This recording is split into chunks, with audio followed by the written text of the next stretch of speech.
Baiklah, Assalamualaikum warahmatullahi wabarakatuh. Selamat pagi anak-anak, salam sejahtera. Baiklah, Ibu harap hari ini semuanya dalam keadaan baik-baik saja, sehat walafiat, tanpa kekurangan satu apapun ya. Kali ini kita sudah sampai pada materi yang baru. Jadi, kita sudah masuk ke dalam bab 4 atau bab terakhir dalam semester ini.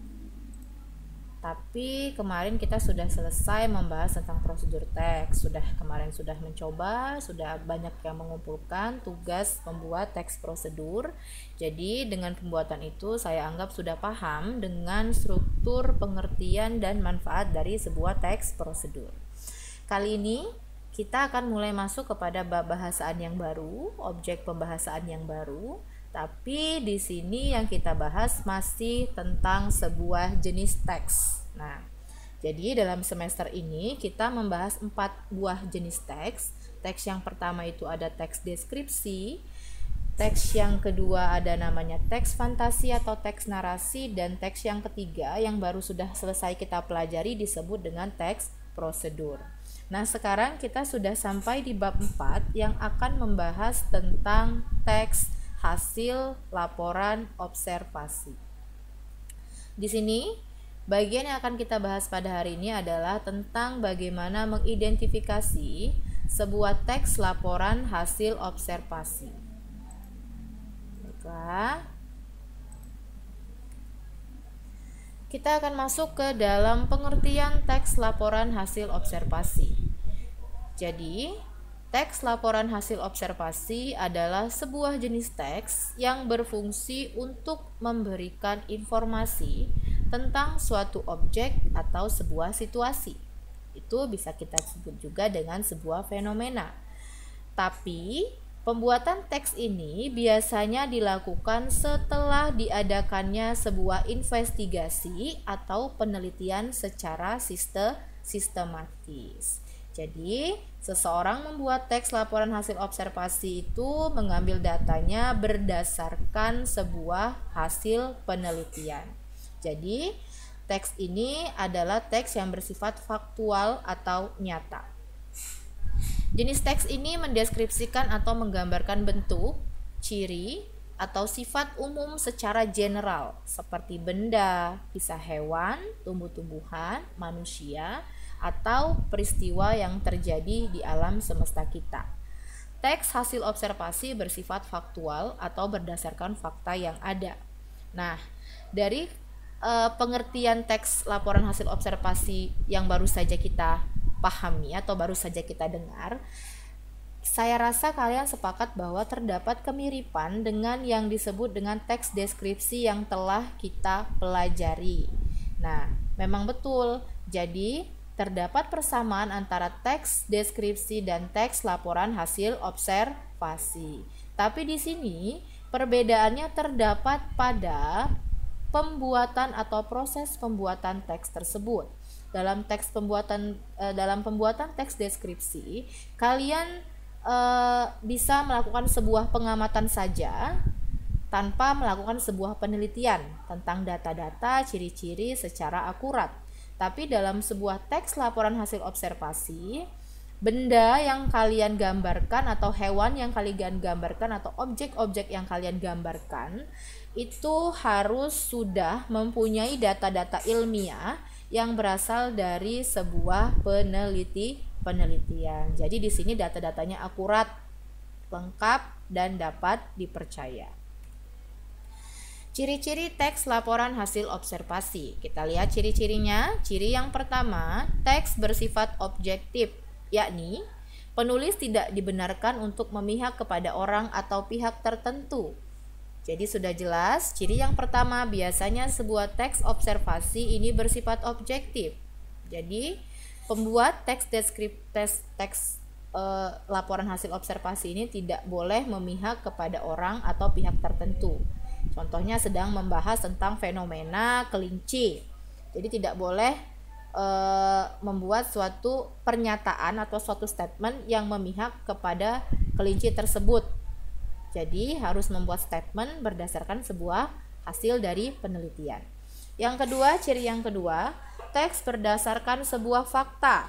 yakni penulis harus memberikan hasil peninjauan atau pengamatan berdasarkan data yang sebenarnya dalam kehidupan nyata dan bukan hasil karangan, hayalan, imajinasi, atau angan-angan penulis. Jadi dalam sebuah teks laporan hasil observasi itu harus berupa sebuah data yang sebenar-benarnya, yang berasal dari kehidupan nyata dan bukan sebuah karangan si penulis ataupun hayalan si penulis atau berasal dari imajinasi seorang penulis. Jadi tidak teks ini tidak boleh memasukkan unsur narasi ya. Kalau teks narasi kemarin kan kita ketahui bahwa teksnya itu semuanya berupa hayalan, tapi kalau di sini teks observasi semuanya harus berupa sebuah kenyataan. Ciri yang ketiga, teksnya bersifat khusus atau spesifik, yakni penulis harus memberikan hasil peninjauan atau pengamatan secara jelas pada suatu hal atau permasalahan dan tidak membahas hal lain di luar atau masalah yang dibahas. Misal sedang membahas kelinci nih, kalian membuat sebuah teks observasi tentang kelinci.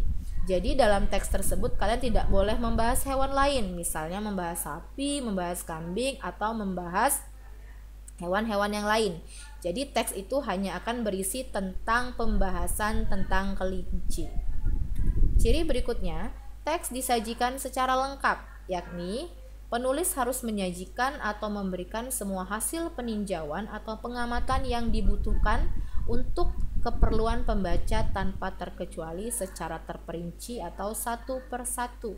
Jadi penyajian teks dalam sebuah laporan hasil observasi itu harus secara lengkap, terperinci dan diulas secara detail agar pembaca mendapatkan informasi yang jelas. Ciri yang berikutnya adalah teks disajikan secara menarik dan mudah dipahami oleh pembaca, yakni penulis harus menyesuaikan teks laporan observasi yang dibuatnya dengan kebutuhan pembacanya. Jadi, dalam menulis sebuah teks laporan hasil observasi, kalian harus mengetahui dulu apa yang ingin didapatkan oleh pembaca dari membaca teks kalian. Jadi, kalian harus menyesuaikan atau si penulis harus menyesuaikan sebuah teks laporan observasi tersebut dengan kebutuhan yang diinginkan oleh si pembaca. Mengapa sebuah teks dapat dikatakan laporan hasil observasi? Untuk mengetahui sebuah teks dapat disebut sebuah teks laporan hasil observasi atau tidak, kita akan melihat alasan di bawah ini. Biasanya, alasan yang pertama adalah dalam sebuah teks laporan hasil observasi biasanya isi yang dibahas adalah ilmu tentang suatu objek atau konsep. Objek yang dibahas bersifat umum sehingga menjelaskan ciri umum semua yang termasuk kategori atau kelompok itu. Judulnya biasanya bersifat umum, contoh pantai, museum, demokrasi, dan lain-lain. Ini masih dalam golongan isi ya. Kita bisa lihat dari isinya kenapa sebuah teks dikatakan sebuah laporan hasil observasi, yaitu karena objeknya yang dibahas bersifat umum. Contoh judulnya adalah pantai, museum, demokrasi. Yang kedua, bertujuan menjelaskan dari sudut pandang keilmuan. Jadi bukan sudut pandang penulis tapi menjelaskan dari sudut pandang ilmu. Makanya nanti kalau dalam sebuah teks laporan hasil observasi, kalian akan banyak mendapatkan atau menemukan data-data yang diambil dari sebuah penelitian. Berikutnya, objek atau hal dibahas secara sistematis, dirinci bagian-bagiannya dan objektif. Nah, jadi secara sistematis itu berarti secara berurutan. Jadi objeknya, misal yang dibahas, kita membahas tentang pantai. Kita sedang membahas tentang pantai, berarti pantai yang pertama mungkin akan membahas pantai yang ada di Lampung, yang kedua adalah pantai yang Sumatera, yang ketiga adalah pantai di Jawa. Mungkin dalam teks itu akan membahas perbedaan pantai-pantai yang ada di Indonesia. Jadi harus secara sistematis dirinci bagiannya ada apa saja, bagian daratnya, bagian ekosistem lautnya, dan bagian-bagian yang lain. Berikutnya, jika dilihat dari segi isi, memerinci objek atau hal secara sistematis dari sudut ilmu. Contoh nih, definisi, pengertian. Jadi pengertian pantai itu apa, pengertian museum itu apa, pengertian demokrasi itu apa. Nanti setelah mendefinisi akan diklasifikasikan, dikelompokkan. Nah, jadi nanti akan dikelompokkan, ada pantai apa, pantai pantai jenis ini, dan pantai jenis itu. Terus nanti contoh kalau membahasnya tentang museum nih, nanti akan diklasifikasi apakah museum tradisional, museum modern, atau museum sejarah. Dan dapat isinya berupa jabaran atau ciri objek. Berikutnya, fungsi dari sebuah teks laporan hasil observasi. Setiap teks punya sebuah fungsi masing-masing. Kita sudah membahas beberapa jenis teks dengan fungsi yang berbeda-beda. Kali ini kita akan mengetahui apa fungsi dari sebuah teks laporan hasil observasi. Baiklah, fungsinya adalah untuk memberitahukan atau menjelaskan suatu kegiatan yang dilakukan. Contohnya fenomena ya, sebuah fenomena, sebuah objek.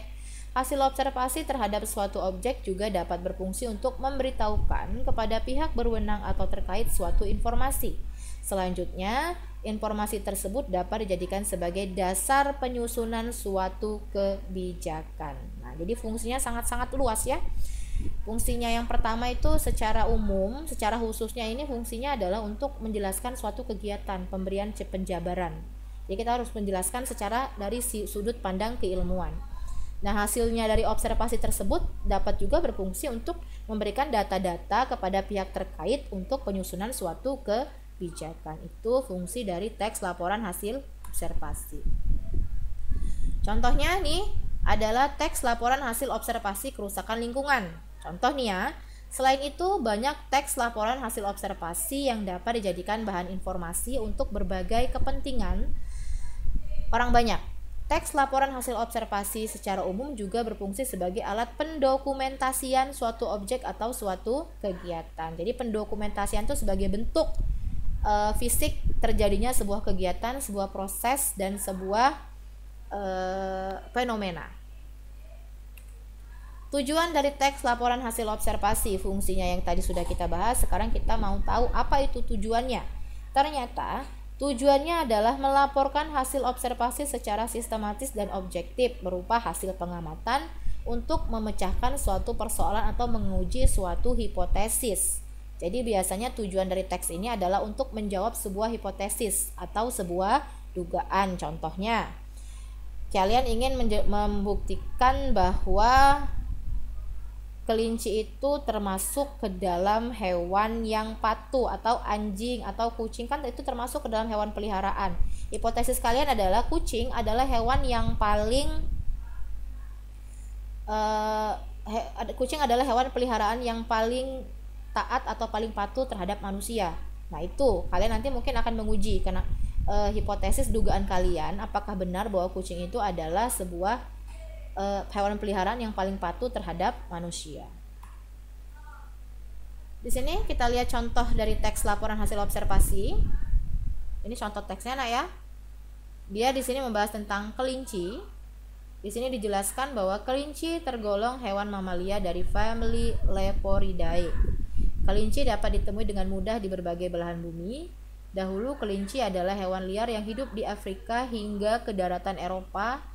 Sampai sekarang, secara umum kelinci dibagi menjadi dua klasifikasi, yaitu kelinci bebas dan kelinci peliharaan. Jadi di sini tadi kan kita sudah lihat tuh dari segi isi contoh teks laporan bisa dikatakannya kalau dia memiliki definisi. Nih dari pertama sudah disebutkan definisi dari kelinci itu ada apa saja, termasuk dalam hewan mamalia. Setelah definisi dia melakukan klasifikasi, pengelompokan. Dikelompokkan kelinci itu terdapat menjadi berapa bagian. Yang pertama kelinci bebas dan yang kedua ada namanya kelinci peliharaan. Dilihat dari jenis bulu, kelinci dibagi lagi menjadi dua jenis, yaitu berbulu panjang dan berbulu pendek. Menurut rasanya, kelinci terbagi menjadi beberapa jenis lagi, diantaranya Lion, Angora, American, Chinchilla, English Spot, Himalayan, dan Dutch. Dan hasil dari observasi kami, kelinci jenis Lion adalah hasil persilangan luar antara Angora dan jenis kelinci yang lainnya.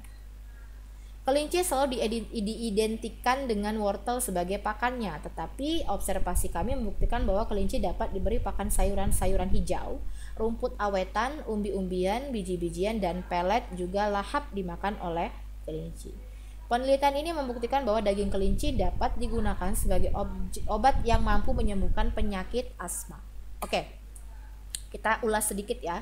Jadi di sini bisa kalian lihat sebuah teks laporan hasil observasi yang membahas tentang kelinci. Nah, tadi dikatakan dari segi isi, sebuah teks dapat dikatakan sebagai teks laporan hasil observasi ketika dia memasukkan sebuah definisi dari objek yang sedang dibahas. Di sini bisa kalian lihat nih, langsung dibuat sebuah definisi tentang kelinci.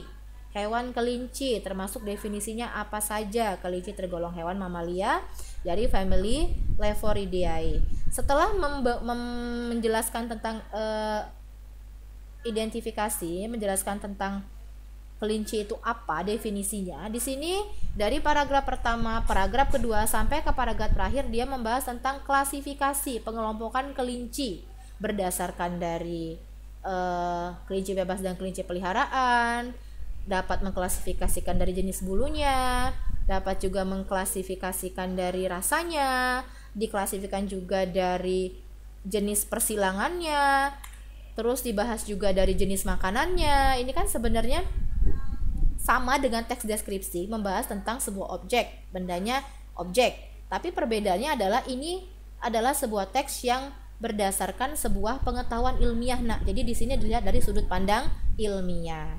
Jadi di sini dikatakan bahwa kelinci diidentikan dengan wortel sebagai pakannya, tapi berdasarkan observasi si penulis, bukan hanya wortel tapi kelinci juga dapat diberi makanan sayuran-sayuran hijau, rumput awetan dan umbi-umbian. Jadi di sini kalimat ini termasuk ada dalam kalimat yang dibuat setelah melakukan observasi secara ilmiah. Itu adalah contoh dari teks observasi. Nah, kali ini kita hanya akan sampai pada pemahaman tentang pengertian dari teks observasi. Pada pertemuan berikutnya kita akan mengupas lebih dalam, kita akan membahas lebih dalam lagi tentang apa saja yang terdapat pada bagian teks observasi, bagiannya apa saja, strukturnya apa saja, terus nanti kalian akan ketemu contoh yang lebih banyak lagi. Nah, untuk saat ini kita akan selesai pada bahasan tentang pengertiannya terlebih dahulu, karena tugas kalian pada kali ini adalah untuk mengidentifikasi sebuah teks observasi atau teks laporan hasil observasi. Untuk tugas seperti biasa akan Ibu bagi lewat link. Sampai jumpa di minggu berikutnya. Pertemuan kita akan masih membahas ini. Silakan dibaca-baca bab 4 untuk pemahaman lebih lanjut, untuk memberikan contoh yang lebih banyak.